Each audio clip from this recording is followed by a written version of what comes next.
playing blow for blow here with the Afreeca Freecs composition. Do you think that there is a clear winner when it comes to the draft here, Papa Smithy? Because I can't really find one. I actually think it's 3 winning lanes for SKT if we do settle on the mid lane Renekton, because Vladimir, famous gangplank counterpick. The Renekton should have priority over Qiyana in most trades. Not a matchup I've been able to watch too often, but Renekton bullies melees, and it's Tom Kench Varus, right? So, assuming things...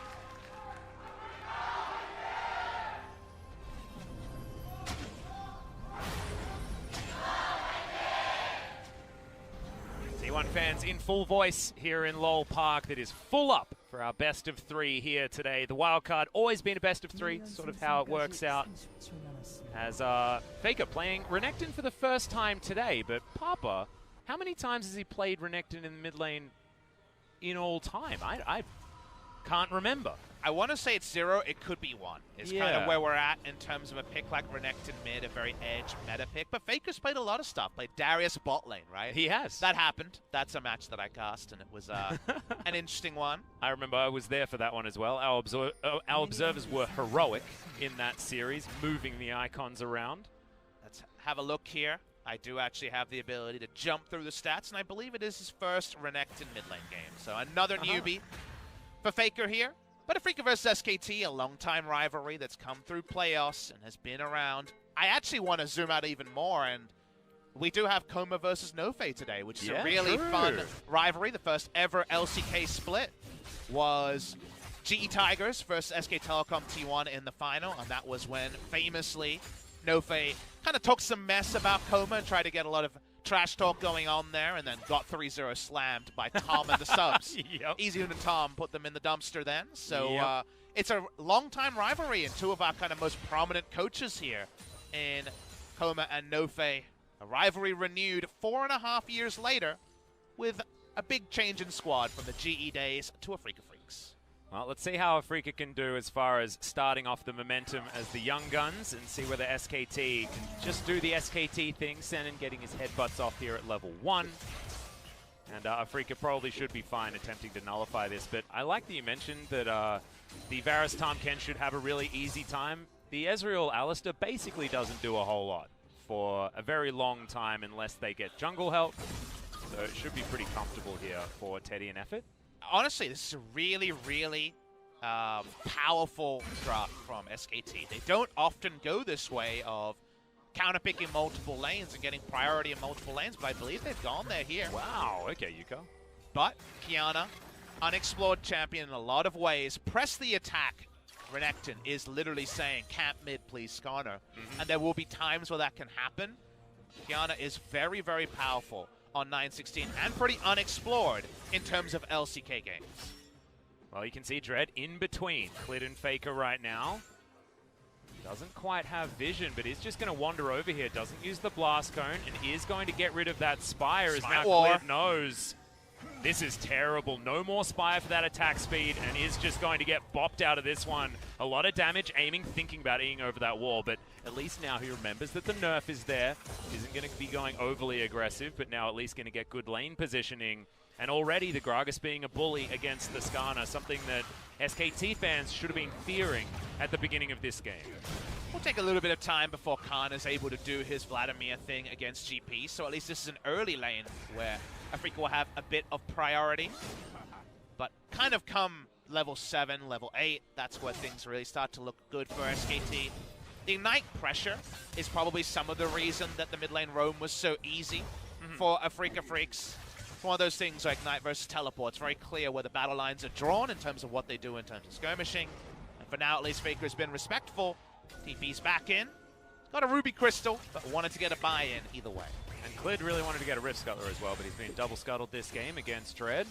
Dread now moving over. Finally, will be taking his blue buff as well. At the 4-minute mark, another hit bar. Pulve is Teddy. Gonna have to get devoured. Regurgitate will come in here as Effort. Taking a while to throw him out, but it's a decent stun there with the trample from Senin. Now they're turning it though, Teddy. A lot of DPS, remember, on this Varus. The thick skin looked like it hadn't been nerfed there. Effort, good timing on that. Not going to be using the aggressive Devour in that scenario. Not available off cooldown, so not able to actually get a hard trade in there. We watched through all of this. Afreeca doing some good stuff in terms of the 2v2 in the bot lane. Faker very respectful so far. As Skarner, understandably, trying to get that clear on. Yep. Doing the best that he can. Of course, Clit is going to be going for that level 6 power spike. Dread wanting to get things done a little bit earlier on there. Double Predator, though, means that both of these junglers are going to be able to have a lot of agency come that ultimate ticking over. As UCal picks up some grass and throws it at Faker. Does deny any Meek trades, Ruthless Predator trades from Faker, which is decent. Another Q coming out there as the Terror Shape, really low cooldown on the Qiyana. The reset mechanic there is really powerful, where you can hold on to an element and then go for some very strong trades. The Ignite, Electrocute, very clear what he wants to do, and they're actually posturing for another blue side invade here to potentially look for a lot of pressure onto Faker. Yep. UCal doing some masonry here, picking up the wall. As it is going to continue. A lot of shove here out of UCal, who's had relative control of this lane. Not what I was expecting from this matchup, which is sort of a theoretical one at this stage. Haven't seen too much of it, of Qiyana versus Renekton, but as it goes on, UCal will be threatening with the Ignite, so it does skew how this one is going to look. It's things like the fact that it's in mid lane versus top lane, the fact that the jungle pressure is very, very different between a Gragas and a Skarner. And I think it'll evolve over the game, right? Sure. Like, based on what level each of these junglers are, at what points they're going to be noticed around the map, vision going to be a big thing. And at the moment, it's all about UCal. You can see double control ward in the mid lane, and that's why he's able to push up so far and so relentlessly. As Dread making his way down towards the bottom side. Red ward is there. I believe it has spotted them, as no control ward in this rush is discovered by the barrel. Matchups can always skew, but what I want to draw your attention to is kind of alluding to what you were previewing about someone like how Qiyana often plays the game, which is assassin gameplay usually requires a map state where the enemy is forced to face check you, and usually with that you need a turret advantage, a vision advantage. Point those things off when eventually Vlad runs at GP and he has to run away, where Renekton should have a lot of agency around mid, where Varus, Tahm Kench are usually very safe to get priority. In that scenario where the inevitability is more of an SKT-controlled map, Afreeca will find it difficult. They'll have to be creative to use their chess pieces in order to find an advantage. That's why you look at the draft, okay, SKT, you stuck the landing on this. However, Afreeca are a team that is very kind of understood in playing a chaos game and being able to just pack up and send players 4 or 5 to one lane and try to make plays happen. Try to lead with the ultimate stun there. Doesn't find it. Faker just able to use a very simple cooldown to get away. Yep, just slices it. Speaking of simple cooldowns, Aiming gonna ult away Bertha there. And taking away Effort's Brethren as well is just a real worry here for SKT. So Clid being put behind, though, I mean, that could have been the level 6. Didn't actually see the experience bar on the Skarner, but could have been a huge problem as far as getting towards that Impale. Might be one more count. Faker's ecstatic about not having to flash on the mid lane gank and blowing the Predator as well from the Gragas, so a lot was repelled. Yep. With just not being stunned against the wall. Also, being able to pick up Ninja Tabi, that is so much value against the Qiyana, not only for the armor, but also for the movement speed.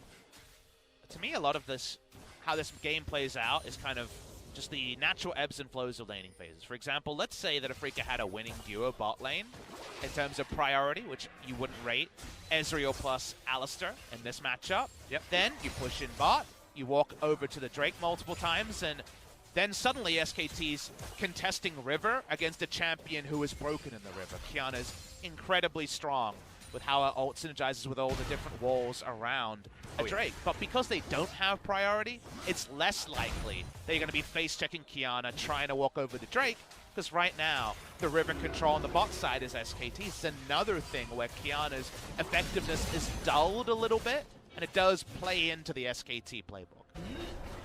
Well, in the mid lane, you can see these trades going much better for Faker now that he does have a little bit more of that control. But we are going to have the supremacy available again pretty soon from UCal, and as that is happening, SKT are going to be taking this Ocean Drake very early on in this game. You're mentioning the priority situation as Faker's going to slice, dice, get himself out. And Afreeca, no way that they can contest this one. They do have a slight gold advantage. A lot to do with the Kleptomancy on the bottom side, as well as Keen shooting the Hemomancer over and over again, as Yukal going to do the Rich maneuver, wandering towards the top side on this Qiyana, but doesn't seem to find himself a way in. A lot of vision available for Khan around this lane, as Hemo Plague has to come out, as Keen has been winning trades here. See whether this is going to get Khan towards that level 9 mark. The understood time where the Vladimir really starts to get the better of things. But look at the minimap. The minimap tells you that SKT is winning because they have control wards everywhere, spotting every possible rotation by an assassin comp. You know, at the end of the day, Qiyana wants to assassinate people. Gragas, despite his large stature, is also a creative ganker that wants to get kills and wants to get rolling as the only AP damage dealer on his team. Faker wants to scuttle there, not going to be able to pick it up. So given how predictable the map is, SKT is just saying, well, you can't do what you want to do. We're going to keep farming, and then eventually we feel really strong about where 5v5 is going. I don't think it's guaranteed. You know, the role of Renekton here is a bit unexplored, but there's theoretically Vlad running at a very low-range team, and Vlad doing Vlad things, and there being very little pressure, because how are you going to assassinate a Varus? Through everyone and with a Devour. So I think SKT is trying to keep the map predictable. So far, the game state suits them. Yeah, well, we're looking for a gank. Effort is here, though. Headbutt Pulv onto the Renekton, but Culvermeek with full rage is going to get him back up to pretty high health. There's the Impale, though. Dread has been spotted out immediately. Goes into the stasis, and there's the ult from the Qiyana. The supremacy we've been waiting for the first blood, as Senon's getting it turned on, but has the ultimate available. And Afreeca will take first blood and get out. SKT thought they had Afreeca exactly where they wanted them. Flash over the wall. Qiyana ultimate. They get the pick, and they don't even overblow the ignite to do it. So, nice calculation there. Pick was very clearly turned on its head. That's a nice little advantage to Afreeca Freecs. Yeah, and you talk about next levels, but that was the next level afterwards coming up as well. Looked like Dread had been turned on, but he uses that to his advantage. And you can see what happens when you play in a corridor against Qiyana. That burst damage is just ridiculous. Shout-outs to the man that got first place in the Penta this week, Swiffer from our hometown old teammate of OCE. Old teammate of yours from, what, 2012? Yeah. He's been a pro gamer a long time. He has. The proest of gamers. And that qualified, you know, order for Gauntlet, so it's pretty cool stuff, as we are going to move our attention back to SKT versus Afreeca. Less reminiscing, but definitely was a pretty sweet play, and is an example of what you can do in a team fight if you can get it in the right spot on this Qiyana. And it's more of a skirmish in that case, but it's definitely a point. If you're taking a Afreeca River-controlled team fight, you're very likely to get a lot of value out of the Qiyana ultimate in particular. So nicely done there from Afreeca. Don't know if we'll get a replay of it, but basically they turned a bad situation into a good one because Qiyana is that unique champion with the flash over the wall. Yep. I feel like Yukal is just good at terrain-based champions. It was a Talia 1 trick, of course, so now that he can use more abilities that have to do with the ground, he's probably feeling pretty comfortable, as Keen is going to eat some oranges and burn the Rift Scuttler for a little while. And once again, that control has been turned around. Afreeca and SKT have been trading vision along the river quite a lot this game. You were talking about it when SKT had full control just after they took the Drake, but as you can see, it is right there, as this is going to be that first blood. Looked like Dread had been caught. Afreeca turned it on its head. Yeah, with the TP in the mid lane, you look at this and it looks like an SKT1 fight until Flash Qiyana. And then Qiyana is a very unique champion, but how she can play in areas like that. So I think the playbook play from SKT looked very strong, but credit to Afreeca reacting to it and the sort of chaos play we wanted from Yukal. But again, yep. The difference between Yukal's Qiyana and Rich's is that he uses the brush Q a lot. As Shelly has been started, everyone has converged. Aiming, taking a little longer to get here, but they have slowed damage on this Rift Herald. Headbutt Pole, but only onto one. Cannon Barrage flies forward, and immediately Effort is destroyed. But Hemo Plague into the backline can't. Sanguine Pool is there. The barrel doesn't do anything, as Chains of Corruption may turn this one. A double stun, but vision control is there, and Faker is going to be able to grab a kill over the side of SKT. Flash Impale comes forward. Clid hasn't found the kills yet, though, as Yukal dives on forward. He thinks that this is his time, and Senon gets into the backline. He'll be able to take down the cow, as Afreeca may have found the chaos that they've been looking for. It is going to be an even trade in the end, 3 for 3, and Shelly is going to survive. Even trade overall, re-engaged by Clid that not all of his teammates seemed ready for, but you can understand why. A lot of ultimates on cooldown when the re-engage happens. We get the replay here, fully engaged onto Effort, and he dies very quickly, pops down. The Supreme Display of Talent is used, a lot of ults are used, no value out of the Gragas cast. That's why we see the re-engage. But after this way, you assume it's done when Dread goes down, the Clid flashes in. It's awkward terrain to fight on, though, because they have no vision of the area Keen and Amy are kiting back to, so a messy fight, 3 for 3 overall. Yep, and Sennen just getting multiple wards in the enemy jungle, just saying worth. Look, deep vision, guys. Traded it for my life, no worries. Went 1 for 1 with Teddy, so see whether they are able to get any value from those couple of wards on the enemy red buff. Mountain Drake available here as Yukal has moved down towards the bottom side to do a bit of split pushing. And now Afreeca will be able to gain, control of this dragon area. Here's Afreeca working on the Drake. Supreme Display of Talent a couple of seconds away from cooldown. Control ward's already laid. This is definitely the scene of a crime if SKT walk up. So smartly, they say, well, we don't want to give up a Mountain Drake, but we don't have the positioning in order to contest it. And Keen showing a lot of respect for a cross-map play. Yep, potentially Faker, of course, is moving in and out of vision quite a lot, so wants to make sure that he doesn't get dove. Entire topside jungle camps are available here, as Dread probably wants to get over and take them, but you can see SKT, Khan up there. I mean, these minions are not going to die to that one true shot barrage, and you mentioned how this matchup evolves. Dash cannon done, 20% CDR completed on top of it, and some sorcerer shoes. Khan is very strong on the Vladimir. Still plenty of area to grow. We'll wait and see if it's the death cap straight up or if it's Zonius to force the fights. Keen had to be respectful, went for a very early magic resist item in order to kind of get through the lane as scot-free as possible. It means Trinity Force is delayed till about a 17-minute completion.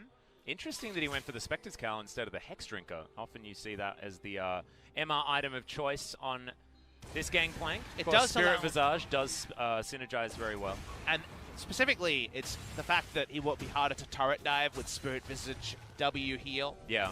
Later in the game, top side. Yep, Hemoplague comes in as, okay, Tides of Blood going to turn it. He's still got the Sanguine Pool, remember, guys, and uses it to dodge the body slam. Barrel comes down to get rid of Clid. Dread surviving for the moment, and there's the cannon barrage, but aiming, taking so much damage on the bottom end. Effort, wishing he had a Hex Flash opportunity, wanted to go over and devour the Ezreal, but isn't able to do it. No kills, but enough damage taken in order to gather Shelly for SKT. It really feels like this game has turned. But moments like that show you when lane assignment gets tricky. Yukal is on an Ignite mid laner, so he wanted to go top side instead of bot, because he doesn't have a TP to play bot side. And because of that, GP goes bot lane with Spectre's Cowl against an AD opponent with TP.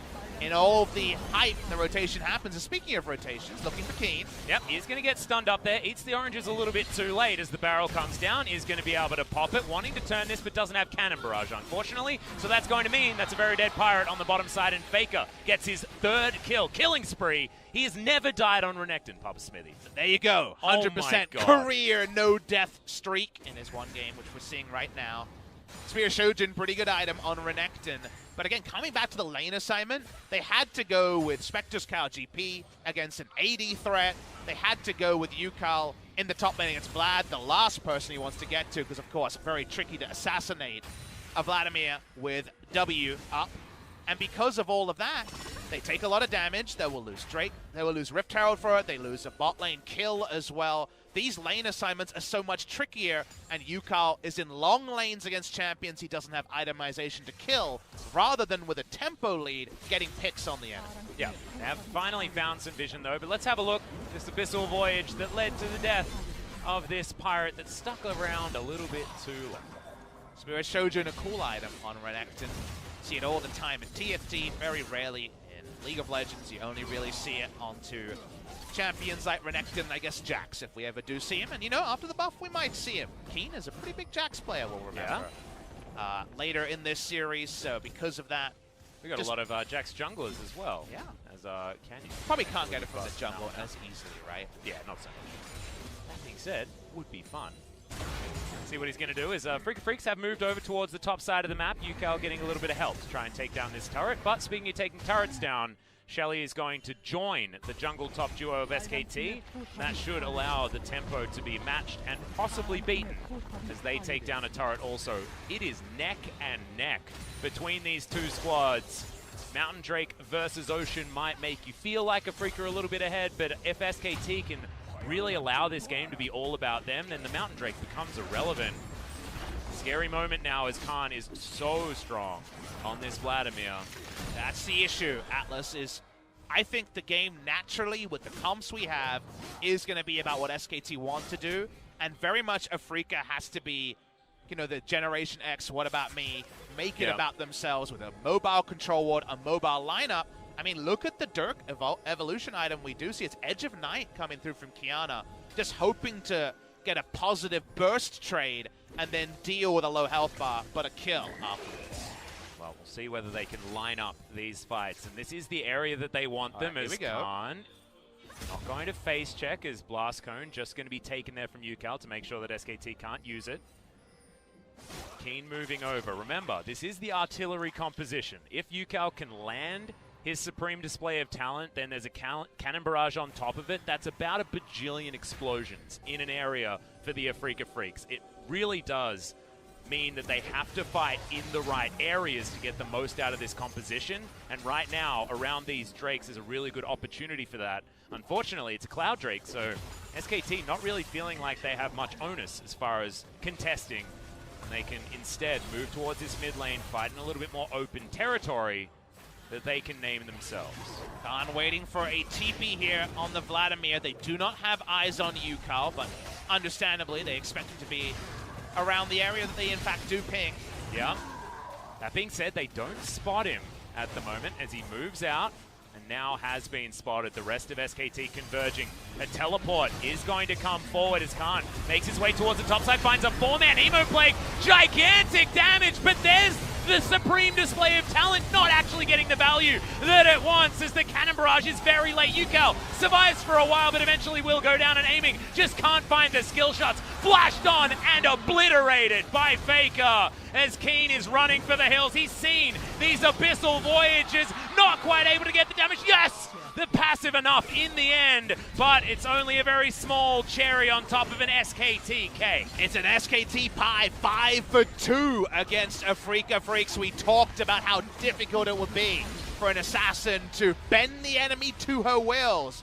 They would have a Renekton and a Skarner watching the flanks as no one was watching for Vladimir. In he rolls, and the moment the Hemoplague hits 4, you know it's going to be a victory for SKT. Yep, absolutely no way the Dread could do anything. The headbutt hold is fantastic from Senin. So far has leveled up his performance on this this Alistar, but just couldn't quite find the fight, and SKT just, they lined up the dominoes and knocked them down, much like this practice team has been able to do so many times in the past. Now, I don't believe they would have been able to turn it into a Baron because one of the people to die was Skarner.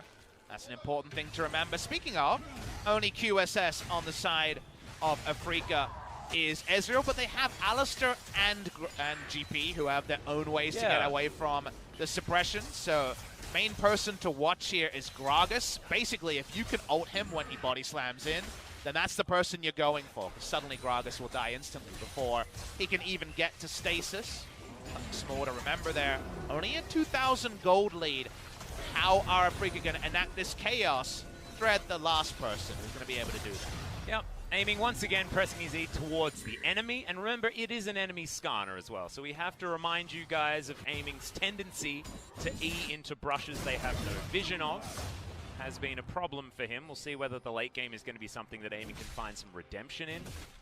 As he does at least have the QSS, so we'll be able to get out of the way. As Kane has been performing extremely well on this gangplank. That last team fight wasn't necessarily on him, and you can see able to shoot a Vladimir a whole lot of times. And if we had to look back at the gold graph, is very competitive, within a couple of hundred gold against the Vladimir. If he can land some big barrel chains, I mean, there is scaling potential, of course, for the gangplank as well. The reason we've been talking about SKT so much in that department is that, in theory, the damage potential out of a Vladimir is far more consistent.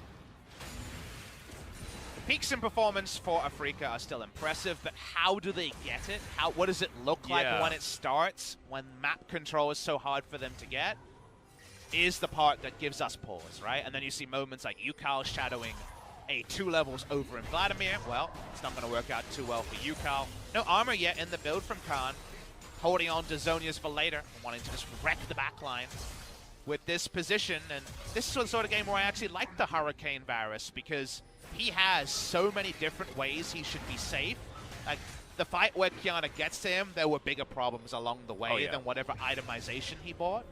So I think SKT so far kind of bent Afreeca to their wills, and yet you forget what the Supreme Display of Talent does for a half second, and 4 people get AoE stunned, and suddenly it can all be rewritten by the side of Afreeca Freecs. Yep, you put a global ultimate out of Keen as well on top of that, but here's the flash from Yukal having to be used defensively, gets stunned into the wall. That Supreme Display of Talent was good. Edge of Night does give a shield, and that means that Khan not going to be able to get that extra bit of damage, but Yukal now without a flash, without an ultimate, and Afreeca not going to have too much teamfight hope along with it. Now, I didn't see clearly, but it looked like the skill threading from Khan was off there. It seemed like he missed Tides of Blood multiple times, and that's why no kill was possible. So I believe that was an execution mistake on the side of Khan. I mean, the Edge of Night was popped at the end. Yeah, so right at the end, yeah.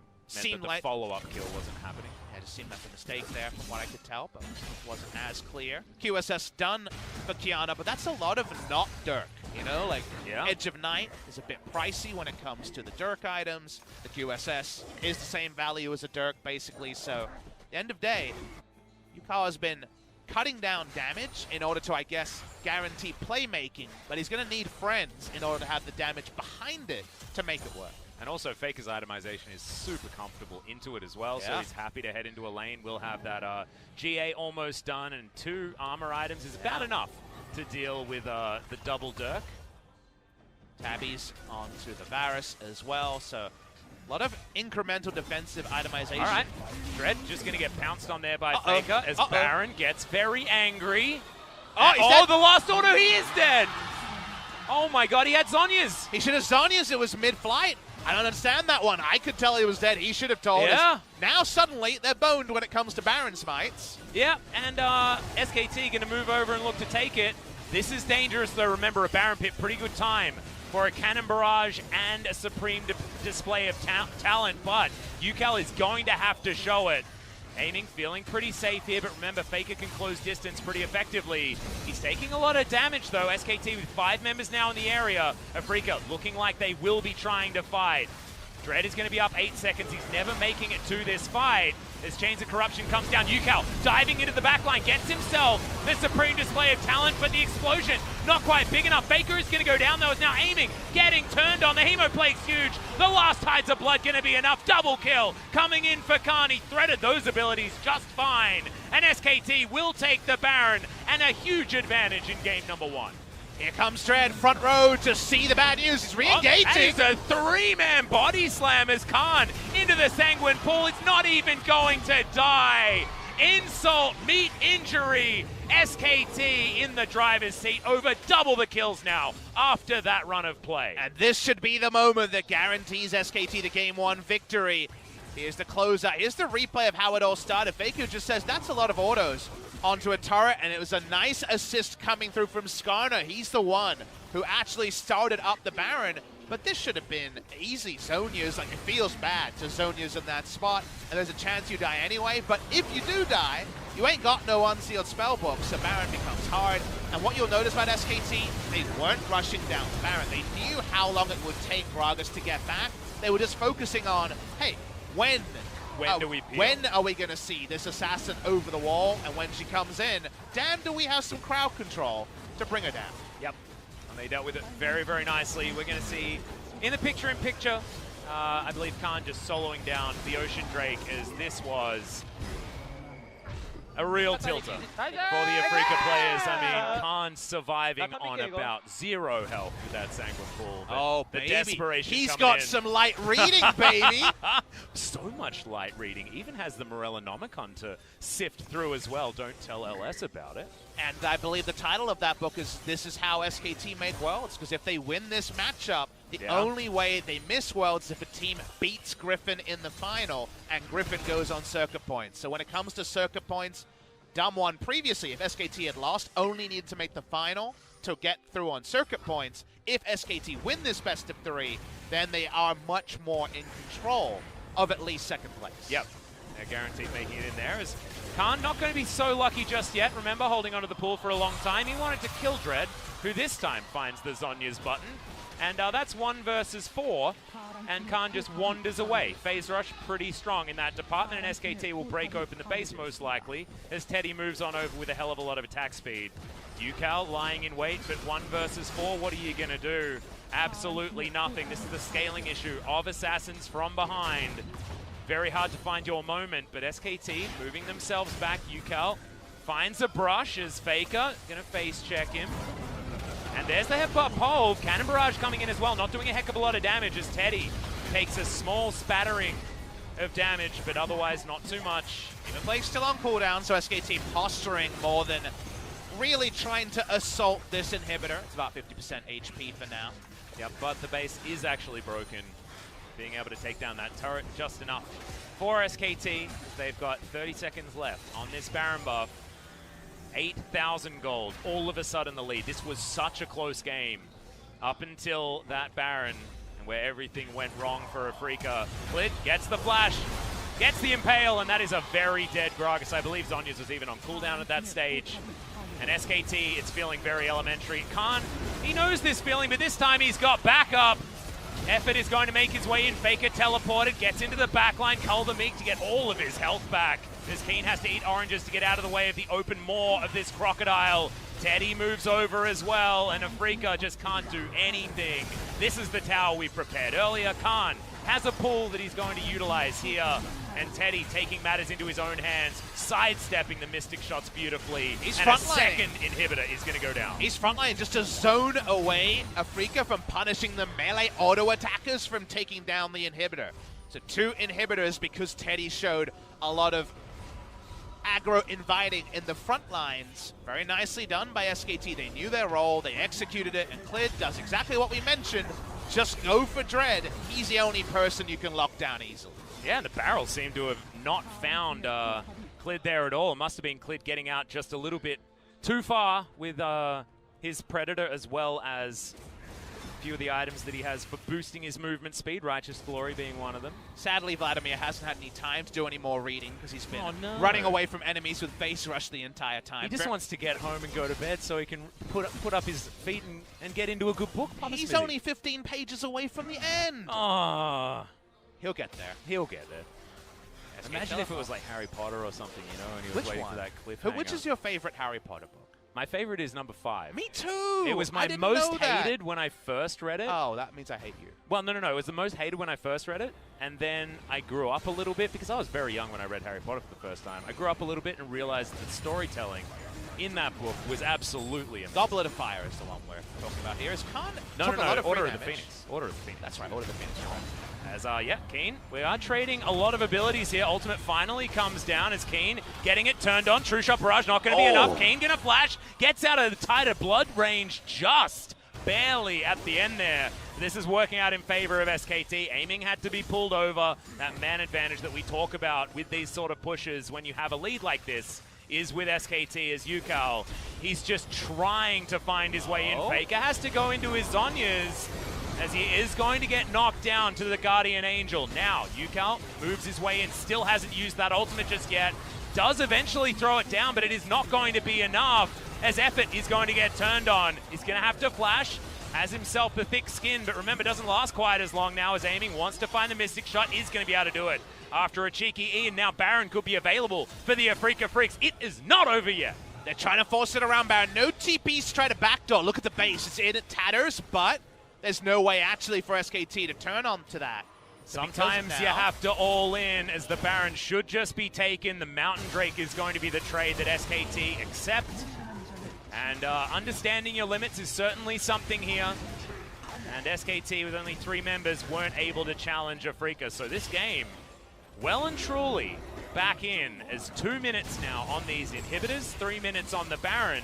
Afreeca could stabilize and Faker finds himself a little bit too far up. It's because SKT are trying to do too many things. They're trying to play 3 lanes against an assassin comp that already lost its inhibitors, so has the ability to run down one lane and make something happen. They had just zoned away Vladimir, so there was no way Vladimir was going to be involved. If you look at the cooldown bar, there are no teleports available for the Vladimir, for example, so see hero, kill hero is actually a pretty viable thing to do with the high mobility Afreeca had as Baron was able to spawn, so SKT bit off more than they can chew.